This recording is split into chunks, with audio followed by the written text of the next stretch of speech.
तो गौ माता का दोस्त दिखा मेरे को। तो यही सलाह दी मैंने उनको कि गाय को आप चारा डालिए, खेती बाड़ी है तो उसमें एक जगह पे गाय रखिए, उसकी सेवा कीजिए, उसको चारा खिलाए, फिर उसका दूध होता है उसका घी बनाइए, छाछ होती है वो गरीब को बांट दीजिए। बिजनेस मत करना है। कई लोग क्या करते हैं, गौशाला करते हैं और दूध का बिजनेस करते हैं, दूध में पानी भी डालते हैं, और गाय जब दूध देना बंद कर देती है तो उसको छोड़ देते हैं, लावारिस छोड़ देते हैं। तो फिर ये कसाई लोग पकड़ लेते, उसको काट लेते। हमारे यहाँ ये सिस्टम नहीं। हमारी गौशाला में हम हैं, हमारे कई मित्र हैं, वो गाय को रखते हैं, दूध का बिजनेस नहीं करते, और कई लोग बिजनेस भी करते हैं, लेकिन जब गाय दूध देना बंद हो जाती है फिर भी उसको अपने पास ही रखते हैं, उसको वही खिलाते हैं जो गाय दूध देती है उसको खिलाते हैं। मतलब उसकी सेवा करते हैं, दूध देना बंद हो जाए उसके बाद भी सेवा करते हैं, और जब वो दे छोड़ देगा वो माता तो उसको अपने नज़रों के सामने ही उसको दफनाते हैं। हाँ, तो ऐसा करोगे तो फिर ये गाय कसाईयों के हाथ में नहीं जाएगी, आप छोड़ दोगे लावारिस उसको, इसीलिए ये आपको पाप लगता है। तो जीवन में ये गौ हत्या का जो पाप लगता है, ये इसमें से एक पाप आपको भी लगेगा, क्योंकि आपने गाय को आपके यहाँ ही जन्म हुआ, बड़ा किया, उसका दूध का आपने कैसे भी जो भी जिसका इंटेंशन हो उसके दूध का ऐसा उपयोग किया, यूज़ किया, और फिर आपने छोड़ दिया तो ही वो गलत इंसान के हाथ में आई और उसने काट दिया, जो भी किया, चमड़े का बिजनेस किया, काट दिया, मांस उसका आपने छोड़ दी, तभी उसकी गति हुई ना। तो आप गाय रखते हो तो फिर उसको जब दूध देना बंद करे उसके बाद भी उसका प्राण जब तक है, उसका जितना आयुष है, तब तो आपको उसकी उसी प्रकार रखवाली करनी पड़ेगी जैसे दूसरी गाय आपकी दूध देती है। उसको भी उतना ही प्यार, उतना ही अच्छा खाना, वही जो उसको खिलाते वही सब उसको भी देना पड़ेगा। अगर आप ऐसा नहीं करते हो तो फिर ये उसको कई लोग छोड़ देते हो, कहीं बेच देते हो, चाहे कुछ भी करते हो, अपने को क्या मालूम, लेकिन छोड़ देते हो तभी तो एक कसाईयों के हाथ में आ जाती है।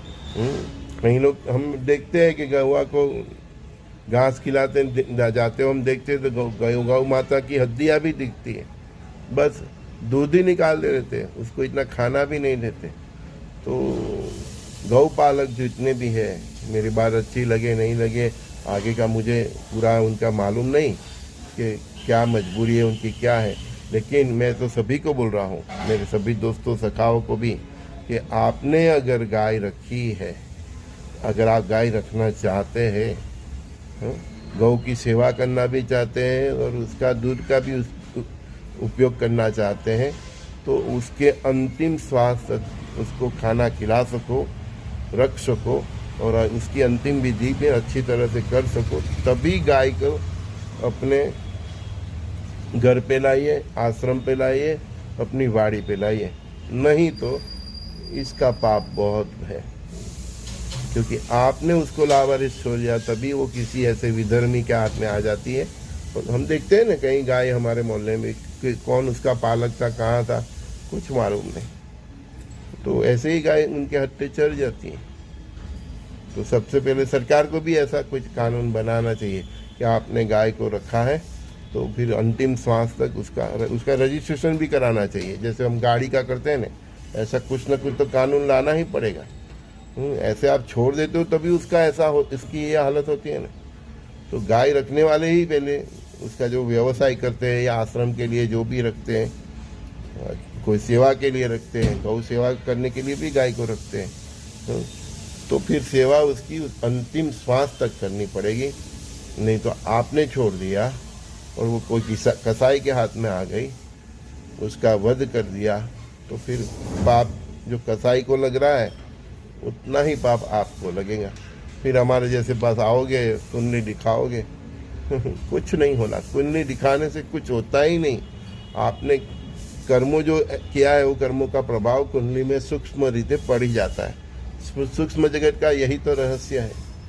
कि बहुत कुछ ऐसे कर्म होते हैं आपके जो आपके कुंडली में सूक्ष्म रूप में एक्टिव हो जाता है, और फिर वो कोई ज्योतिष या कोई आचार्य कुछ नहीं कर सकता।